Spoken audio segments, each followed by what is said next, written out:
Buenos días a todos, bienvenidos a la clase número 2. El día de hoy vamos a aprender la diferencia entre parámetro y estadístico, los niveles de medición, es decir, cuándo vamos a medir de tipo nominal, cuándo vamos a ver escalas de tipo de medición ordinal, de intervalo, de razón. Cada una de ellas son diferentes y nos ayuda a interpretar de una mejor manera nuestros datos, nuestras conclusiones de algún objeto de estudio.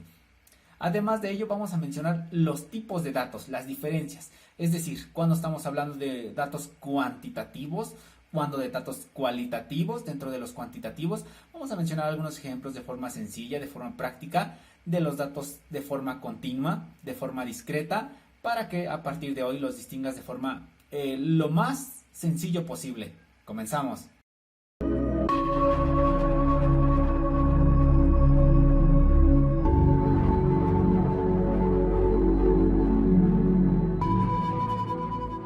Vamos a comenzar con la diferencia entre parámetro y estadístico. Estos son dos conceptos que vas a encontrar en muchas bibliografías que puedas llegar a consultar. Y vamos a empezar con parámetro. El parámetro es el todo, es decir, la población del elemento que estás analizando. Para el caso del estadístico va a ser una parte de la población, es decir, acá vamos a estar hablando de muestreos. Vamos a anotar un pequeño concepto para nuestro parámetro y posteriormente mencionamos algunos ejemplos.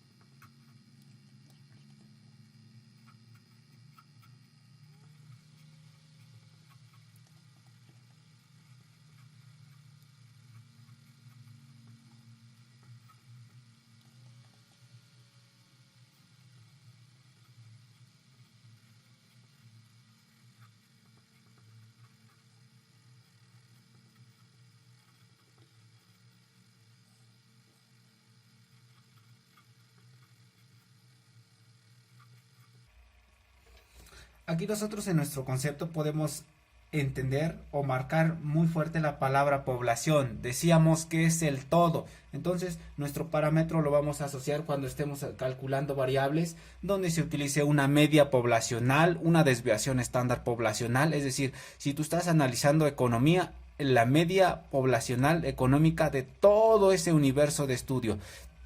Si tú estás trabajando cuestiones de fútbol, la media poblacional, no sé, de futbolistas de todo ese sistema deportivo. Vamos a mencionar algunos ejemplos con tal cual como lo menciona el texto, con letras griegas, y vamos a entender, por ejemplo, mu, sigma. Vamos a escribir algunos tantos, vamos a escribir la media aritmética poblacional y la desviación estándar poblacional con el sigma.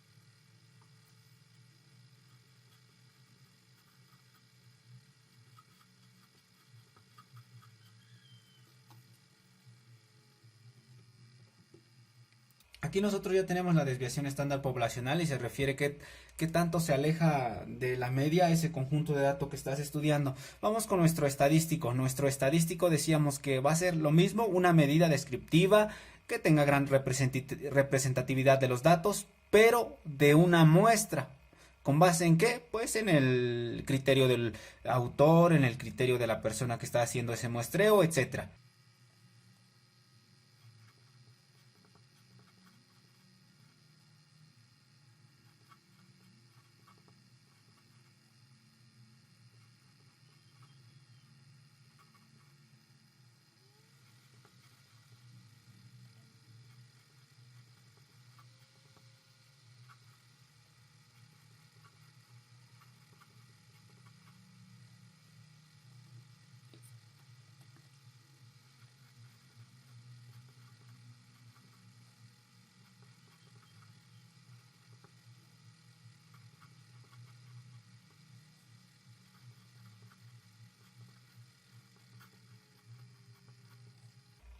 Aquí ya lo tenemos, nos dice que se va a tener una sintaxis simbolizada a partir de letras del abecedario, muy importante, que van a ser en minúsculas, es decir, por ejemplo, la media aritmética de una muestra, vamos a tener como X barra la desviación estándar con una S. Vamos a mencionar ejemplos también acá.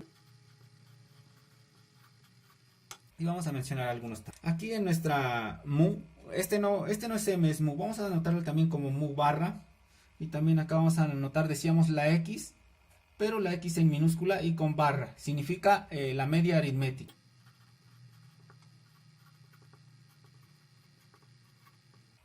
Vamos a anotar otro S, la desviación estándar muestral. Media aritmética muestral, vamos a poner acá también. Muestral, para que asocies directamente a que es una parte de la población. Y acá decíamos que es la desviación estándar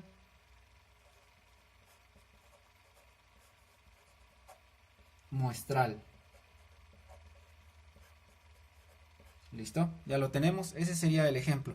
Vamos a mencionar, vamos a representarlo ahora, pero con dibujo. Misma dinámica de la vez pasada. Nosotros vamos a tener en una figurita una población.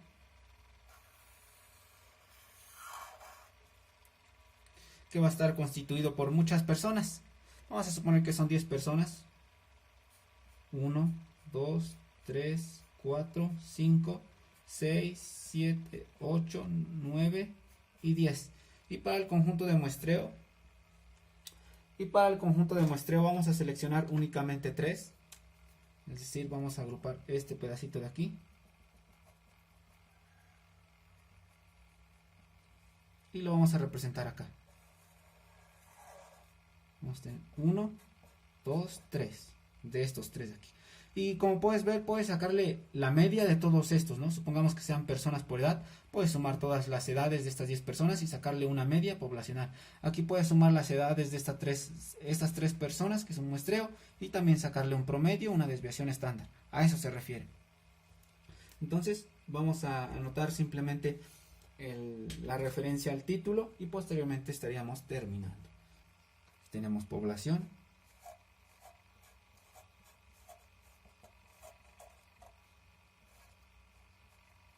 Y acá tenemos muestras.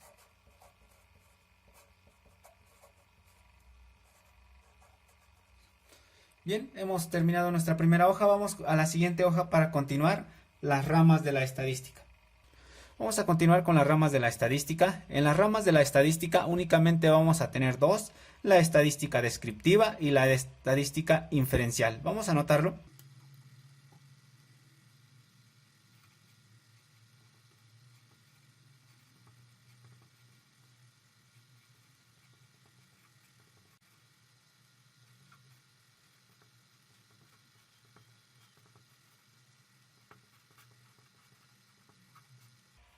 Vamos a describir cada una de ellas. Para el caso de la estadística descriptiva, como su nombre lo dice, va a ser una descripción netamente corológica, cómo se encuentra el objeto que estás analizando, cómo se encuentra su población, etcétera. Entonces, este va a estar asociado al valor mínimo, máximo, promedio del objeto de estudio.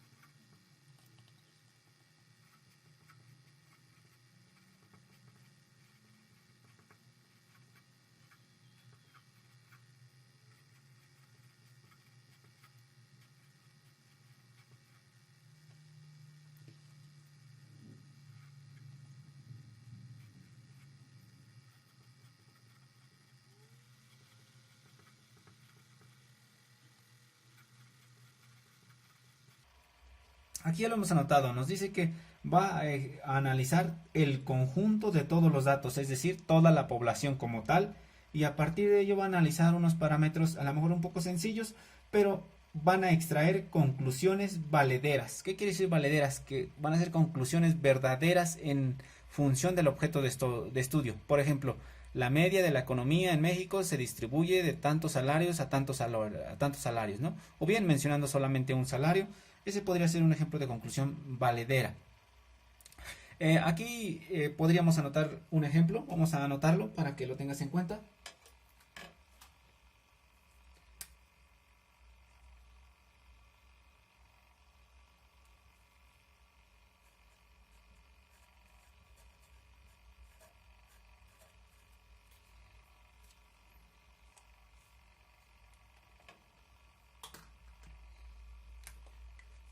El rendimiento académico de todos los estudiantes del TESJO, de la UNAM, etcétera.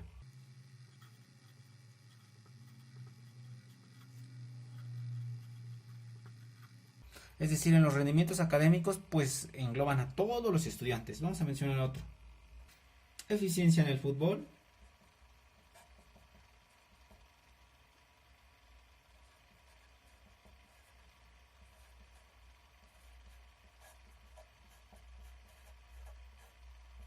Aquí está. Vamos a mencionar los elementos recomendados. Vamos a ello.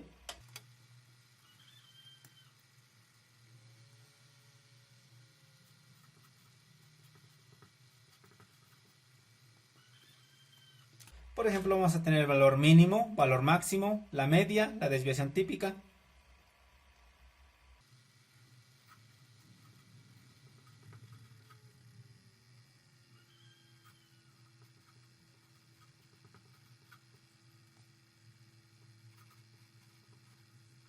Bueno, aquí hemos anotado los ejemplos. Vamos a nuestro caso de la estadística inferencial. En la estadística inferencial parte de un supuesto de muestreo, es decir, si sacas la media de un muestreo, lo va a asociar con la probabilidad de que sea la media de toda la población. Es decir, si tú sacas la media de un muestreo, lo va a asociar como si fuera la media poblacional. ¿En función de qué? De la probabilidad. Vamos a anotar su concepto.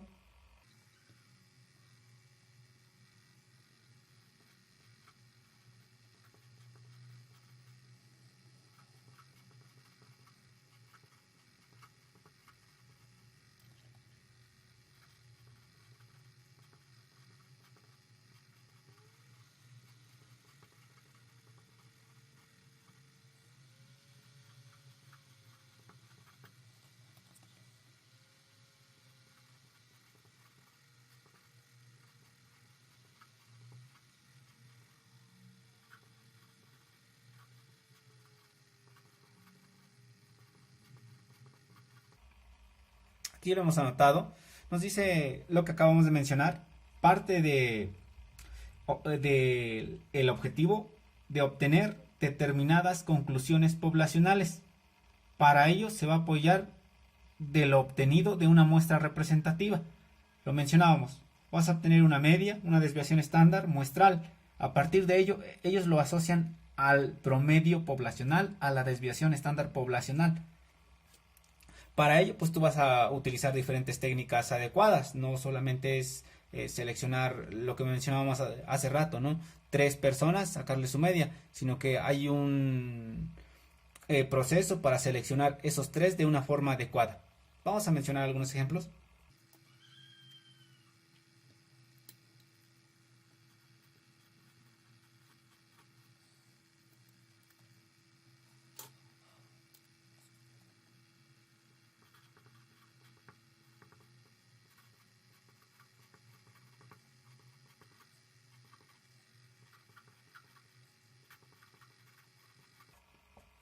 Aquí hemos anotado un ejemplo, el tratamiento con nuevos fármacos. Por ejemplo, cuando elaboran una medicina, esa medicina pasa por un proceso de validación. A lo mejor utilizan una muestra de 10.000 personas para decir que si lo cura, pues va a curar a todos los millones de la población mundial. De hecho, para que te lo aprendas de manera sencilla, vamos a mencionar uno muy popular hoy en día, la vacuna contra el COVID-19. Es decir, para el de AstraZeneca, el CanSino, pues pasó por un proceso de validación de tantas personas. Una vez que esas personas fueron curadas, pues se da por entendido que toda la población se va a curar. Vamos a anotarlo. Si quieres, si deseas anotar el nombre correcto, ponle SARS-CoV-2, no hay problema. Y vamos a ver cómo lo analizan. Para ello voy a apoyarme en mi regla. Vas a hacer 3 gráficas.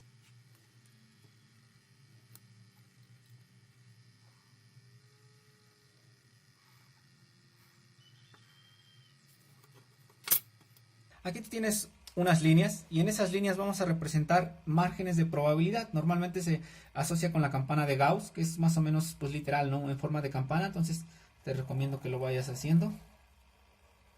Vas a tener esta forma. Por aquí se me mueve mi hoja.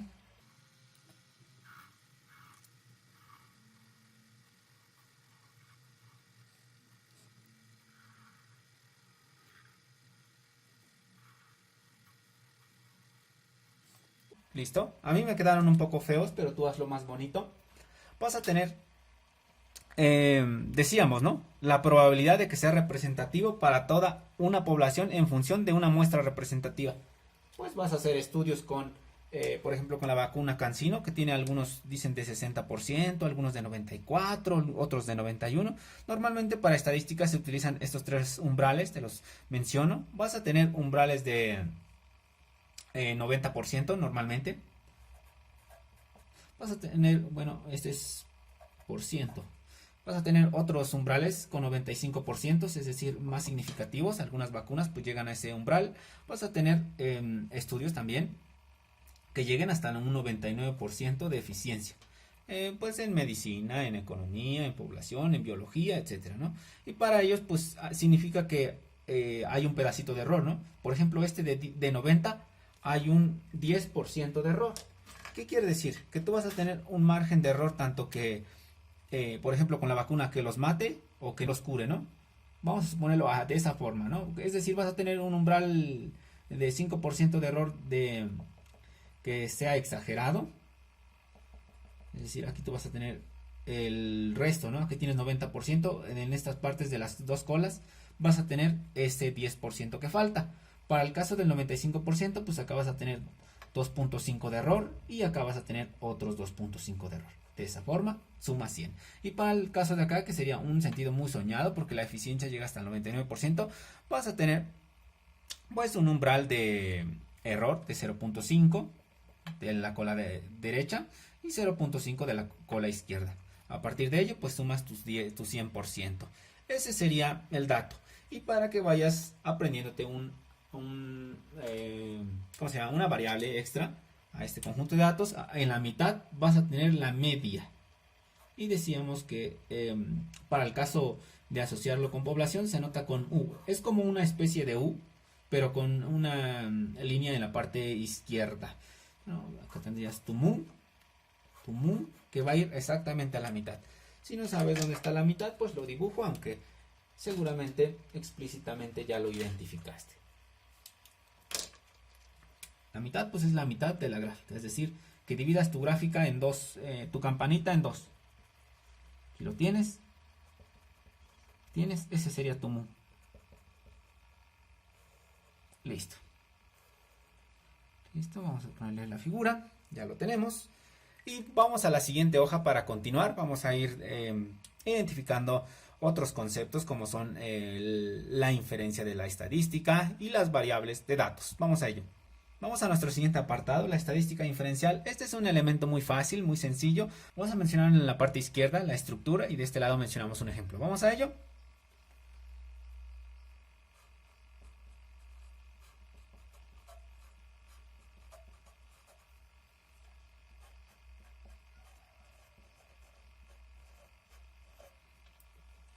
Como estructura vas a entender que es cíclico, es decir, es una secuencia pues circular, valga la redundancia. Entonces vas a tener en un primer plano la población. Entonces anota en letras muy grandototas población. Vamos a mencionarlo por aquí.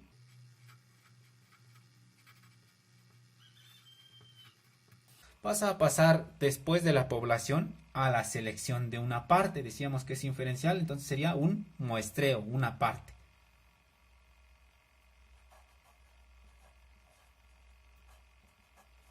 Muestra. Después de la muestra decíamos que seleccionabas poquititos de la población y sacabas estadísticos. Entonces aquí vas a poner cálculos estadísticos, la media, la mediana, la desviación estándar, etcétera.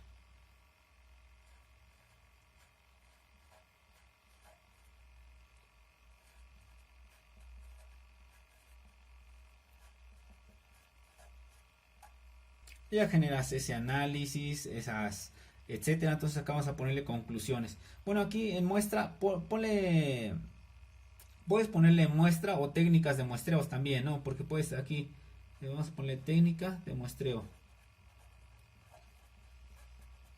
¿Por qué técnica de muestreo? Porque hay pinado aleatorio, a criterio propio, ya después seleccionas uno, seleccionas tu muestra, pasas a cálculos estadísticos y finalmente pues las conclusiones. Listo. Ese sería en forma teórica la tal cual debe seguir. Entonces pasarías de este paso a este paso de acá. Después pasas a los cálculos estadísticos, generas todas tus operaciones, sacas conclusiones, etcétera. Si tus conclusiones no son adecuadas, pues hay que volver a analizar la población. Entonces aquí podría regresar. Dependiendo de tu objeto de estudio. Bueno, vamos a mencionar un ejemplo. La población de estudiantes, ¿no? Vamos a suponer que tienes una población de 300 estudiantes. Vamos a mencionarlo por acá. 300 estudiantes. Después tienes que hacer un muestreo. Vamos a hacer un muestreo aleatorio.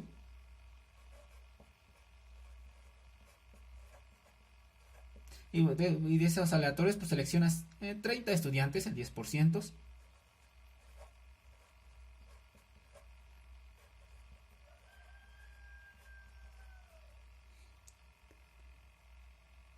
De esos 30 estudiantes saca su media. Bueno, ya dibujé la línea, ¿no? Vamos a suponer que tienes una media de calificaciones. Bueno, buena pregunta, ¿no? 300 estudiantes, ¿para qué? Vamos a suponer que este es un ejemplo de calificación.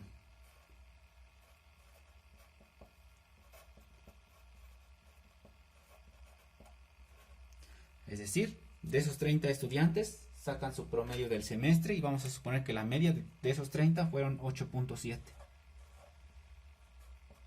Vamos a suponer que la desviación estándar fue de 0.08. Es decir, casi todos pegaditos ahí, no está tan alejado de la media. Entonces, acá sacamos una conclusión. La media de los 30 estudiantes es similar, podría ser similar a los 300, es decir, a los 270 restantes.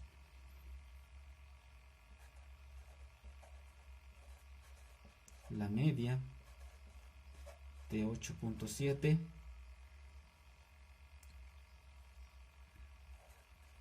es la que podrías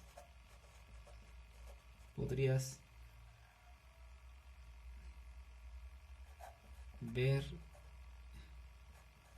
en los 270 estudiantes, ¿no? Vamos a dejarlo así porque ya quedó un poco feo. Únicamente vamos a hacer la unión. De acá pasa para acá. De acá pasa para acá.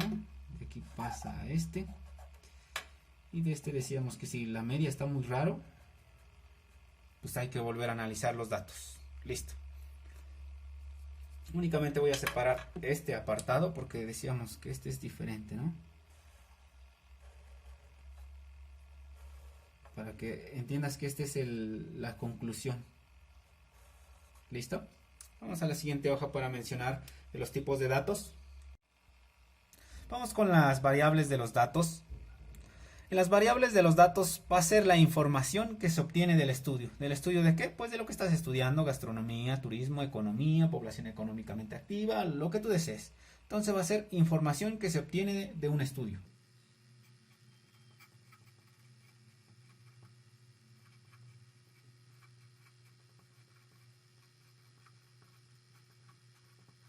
Esa información que se obtiene de ese estudio pueden ser en datos de dos formas: cuantitativas, es decir, que se expresan con valores numéricos 1, 17, 5.14, 29, etc. O cualitativas, por ejemplo, van a expresar atributos o características: azul, blanco, verde, negro oscuro, verde azul, baja, muy alta, etc. Entonces vamos a hacer nuestra grafiquita de variables y vamos a a ir anotando algunos ejemplos para que lo entiendas de primera mano. Entonces, en un primer punto, puedes hacerlo con cuadros. Vas a tener la palabra variable. Variable. Y decíamos que tienes dos tipos, quantis y qualis. A lo mejor se escucha un poco curioso la pronunciación, pero es para que te lo aprendas de primera fuente, ¿no? Desde la primera vez que lo escuchas sepas que hay cuantitativas y cualitativas.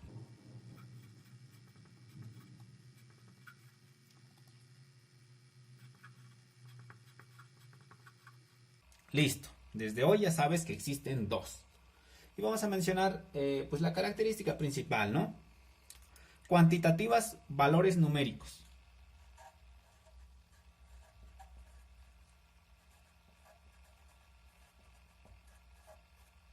Listo.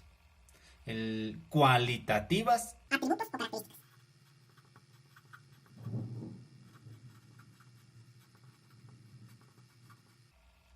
Listo.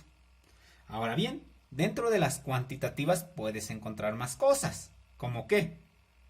Como discretas o continuas. En las discretas vas a encontrar valores enteros, es decir, que los puedes contar 1, 5, 15, 17, 29, 35, 51, 1154, 3.514.852 es un valor entero. Y en las continuas vas a encontrar con punto decimal. Por ejemplo, el tiempo que demora una persona, 5 horas, 14 minutos con 15 segundos. Pero no puedes decir, por ejemplo, hay 2 personas y medias. Para eso se ayuda. Vamos a mencionar los dos.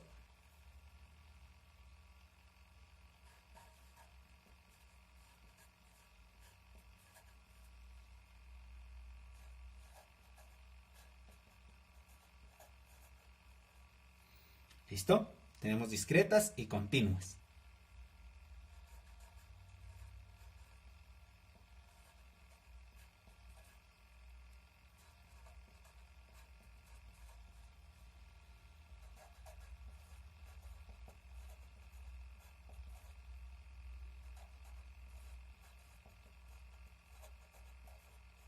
Listo. Conteos 1,5, mediciones 3,14, 5 centímetros con 12 milímetros, por ejemplo. No, ya se pasaría, ¿no? Con 2 milímetros. Ya me estoy equivocando yo también. Vamos a mencionar algunos ejemplos. Vamos a ponerle con un color que casi nunca usamos, nuestro café.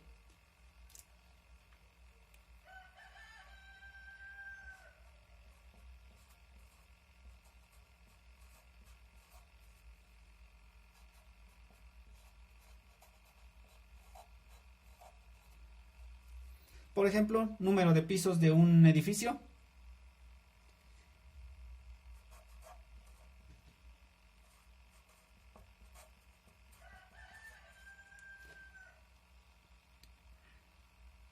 Número de hijos.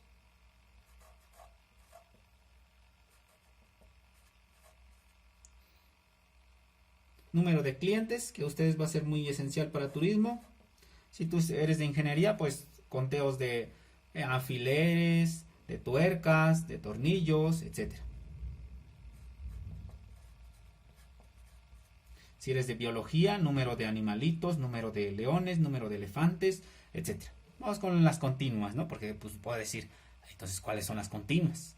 Decíamos que el tiempo,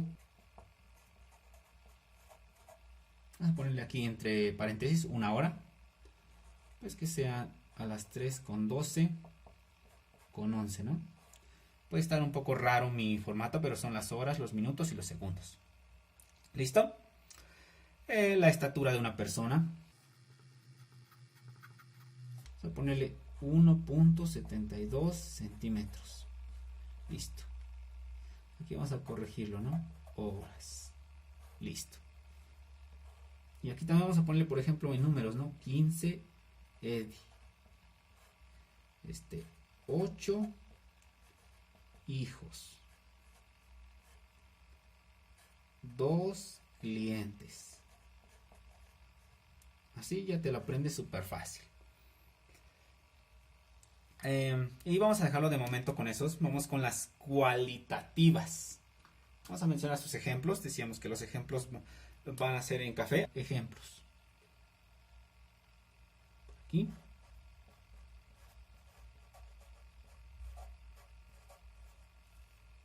Pues para no errarle entre colores, pues el género de las personas.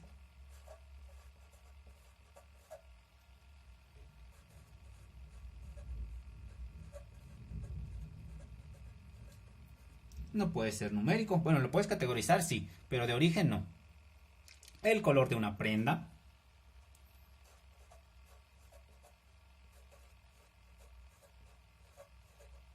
Lugar de nacimiento.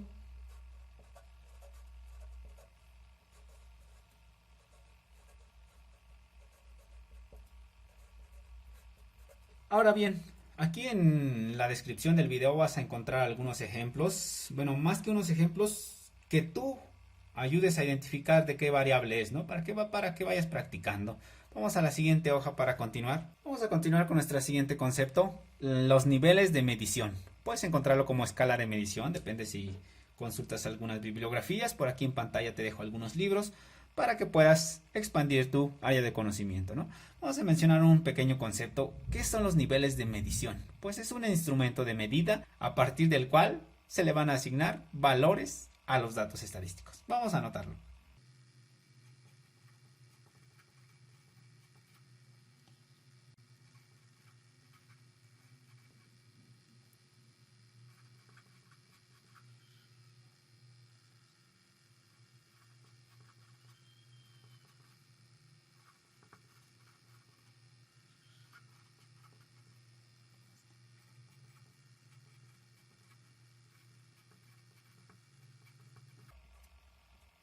Listo.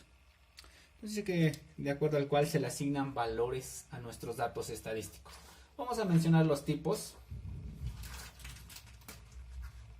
De manera general vamos a tener 4 para que vayas haciendo tu hoja de cuaderno en 4 secciones. La clase de hoy está un poco larga. Y vamos a tener nuestro primero, que va a ser nominal. Anótalo.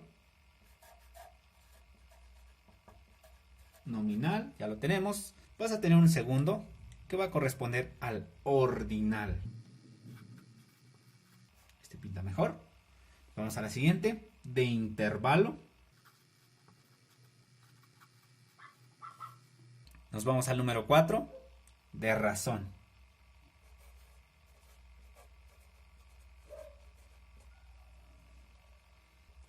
Vamos a mencionar algunas características de ellas.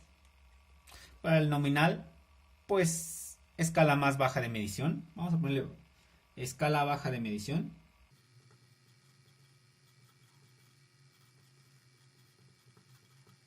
Vamos a mencionar un ejemplo. Aquí te puedes categorizar.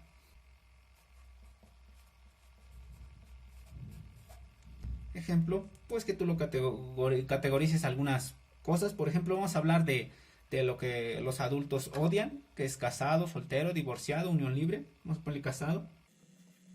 Que tú le pongas una categoría 1. Vamos a ponerle que ahí existen solteros.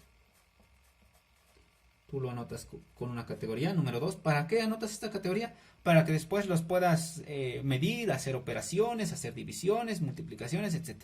Divorciado.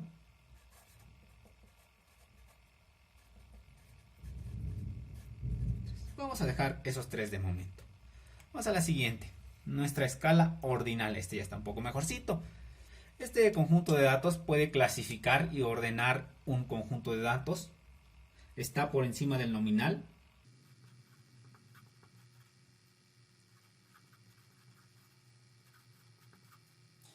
Aquí vamos a encontrar, por ejemplo, que tú evalúes cómo está la escuela, ¿no? Bueno, vamos a escribir la palabra ejemplo otra vez.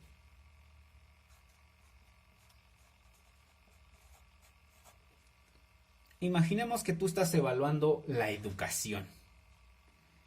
Entonces vamos a ponerle aquí educación con mayúsculas.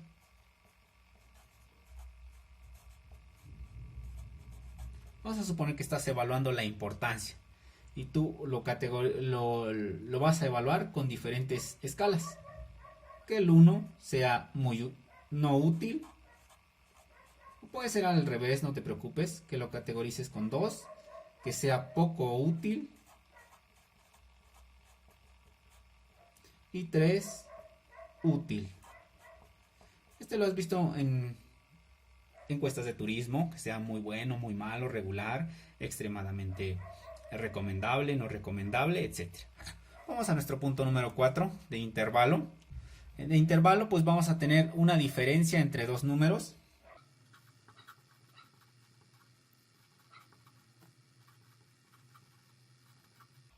Es más importante que la nominal y la ordinal, como es de esperarse. Tiene un cero relativo, que este es muy importante para distinguir al de razón. Aquí nosotros vamos a tener un cero relativo, es decir, hay valores por debajo de ese cero. Puedes tener 20, pero también puedes tener menos 20. Y vamos a mencionar un ejemplo, ¿no? Como puedes ver, nuestros conceptos son muy sencillos, muy prácticos. Nada como leerte la bibliografía de estadística completa. Vamos a hablar de la temperatura de la ciudad, por ejemplo. Que sea, bueno, que vamos a poner temperatura con mayúscula.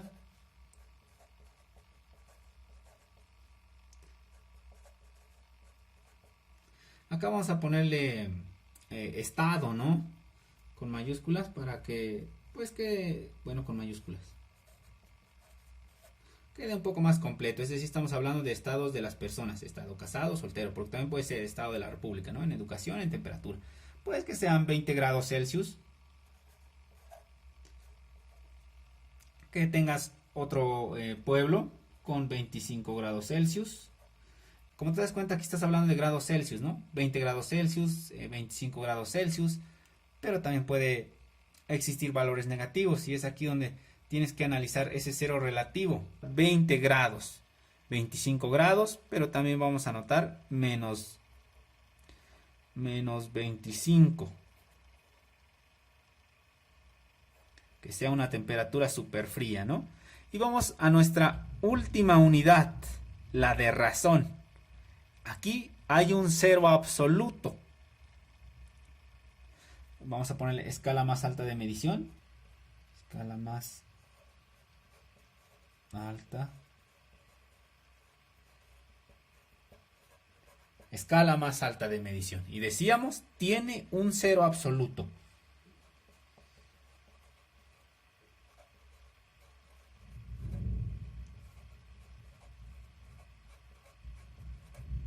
Y para respetar la dinámica de nuestro trabajo vamos a mencionar otra vez la palabra ejemplo.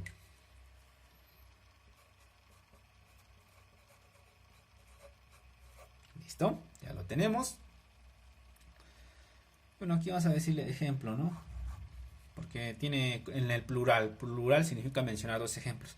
Vamos a mencionar un ejemplo muy sencillo, muy práctico. Servicios de turismo, ¿no?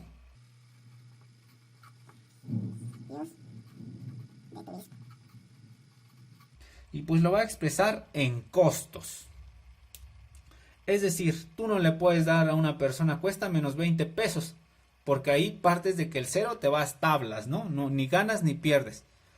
Entonces, pues vamos a suponer que alguien puede cobrar por sus servicios de turismo, que sean, no sé, caminata, senderismo, el que tú quieras ahorita, no hay problema. Vamos a suponer que la primera persona pues le cobra 250 pesos. Vamos a suponer que exista otra persona que cobre 600 pesos. Pero no va a haber una persona que cobre menos 100, es decir, que le paguen para que sea su servicio. Bueno, en un sentido normal, ¿no? Por ejemplo, si recordemos otra vez con la vacuna en Estados Unidos, sí te pagan para que te vacunen. Ahí se rompería nuestra escala, pero no, estamos hablando en un sentido normal, sentido medible, sentido lógico, ¿no? Sentido con ética y moral. Entonces, no va a ser muy raro que tú pagues para vender tu servicio. Ese sería un cero absoluto. Y bien, pues eso sería todo por esta semana. Ya saben, cuídense, diviértanse. Hasta la siguiente semana.